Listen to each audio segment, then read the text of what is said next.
Bonjour à tous, aujourd'hui nous poussons les portes d'un lieu essentiel de la solidarité réunionnaise, le foyer de Terre Rouge à Saint-Pierre. Ici, près de 100 professionnels se relaient jour et nuit pour offrir un cadre de vie sécurisant et une seconde famille à 58 enfants confiés à l'aide sociale à l'enfance. Immersion dans le quotidien de ceux qui reconstruisent l'avenir de nos enfants.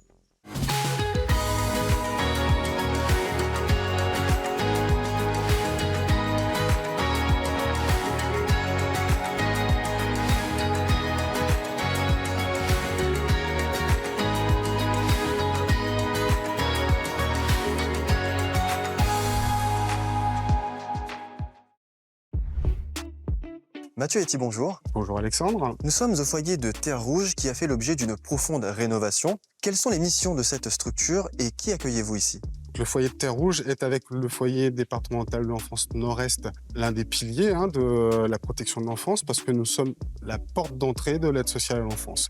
Nous accueillons des enfants de 3 à 18 ans, parfois des jeunes majeurs de 18 à 21 ans, de manière inconditionnelle, toute l'année, tant qu'on a de la place. Le foyer de Terre Rouge et le foyer Nord-Est, en moyenne, nous accueillons 115-130 enfants tous les jours. Ici, nous accueillons 58 enfants sur le site de Boissy et sur les unités déconcentrées et chez des assistants familiaux également avec lesquels nous travaillons. Cet établissement a bénéficié d'un investissement de 4,2 millions d'euros. Concrètement, qu'est-ce que cela change pour le personnel et pour les enfants? Ces 4,2 millions d'euros nous ont permis d'améliorer les conditions de travail des professionnels et les conditions d'accueil des enfants, d'être accueillis dans les meilleures conditions et qu'ils se sentent un petit peu chez lui. Et quels sont spécifiquement les investissements qui ont été effectués ici? Alors, les investissements ont permis de réhabiliter les bâtiments. On est sur un site qui a 50 ans, donc forcément on avait des bâtiments à réhabiliter. Hausser le niveau de qualité, le niveau de confort sur le mobilier intérieur. Nous avons pu mettre à disposition des familles et des services à eux une maison des rencontres qui permet de renforcer les liens parents-enfants dans un cadre beaucoup plus serein. Et le dernier venu, c'est le plateau sportif qui a été livré il y a quelques semaines. Merci Monsieur Etty. Merci Alexandre.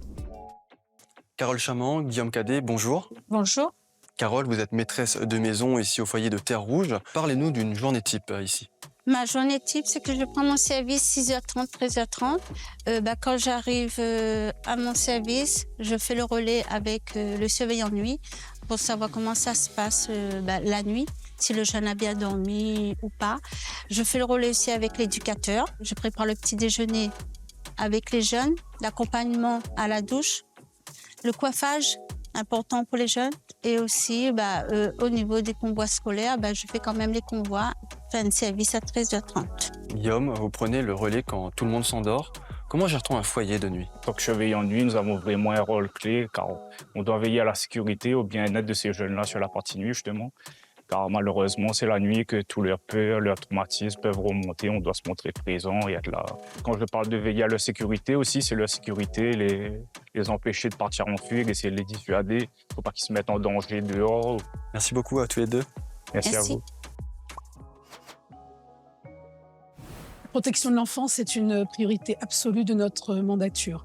À travers la rénovation du foyer de l'enfance de Terre Rouge ici, le département de la Réunion, qui est soutenu par la Banque des Territoires, investit avant tout dans la dignité humaine.